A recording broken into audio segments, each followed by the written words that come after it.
Hello guys, Meena's કિચનમાં તમારું સ્વાગત છે। આજે આપણે રીંગણ બટાકાનું શાક બનાવવાના છીએ, તો ચાલો આપણે બનાવીએ। રીંગણ બટાકાનું શાક બનાવવા માટે 3 રીંગણ અને 1 બટાકું લીધું છે। તેને આ રીતે કટ કરી લેવું। તેમાં નાખવા માટે 1 ટામેટું કટ કરી લેવું।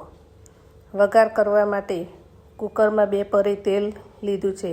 તેલ ગરમ થાય એટલે તેમાં રાઈ, જીરું, હિંગ, કટ કરેલું ટામેટું, લસણની પેસ્ટ, મરચાંની પેસ્ટ, હળદર નાખી તેમાં કટ કરેલું રીંગણ, બટાકું નાખી લેવું। તેમાં ઉપરથી મસાલો કરી લેવું। લાલ મરચું, ધાણા જીરું, સ્વાદ અનુસાર મીઠું, ગોળ નાખીને હલાવી લેવું। તેમાં અડધો ગ્લાસ પાણી એડ કરીને કુકરને બંધ કરી લેવું। 3-4 સીટી થવા દેવી। આપણું રીંગણ બટાકાનું તીખું ચટપટું શાક તૈયાર છે।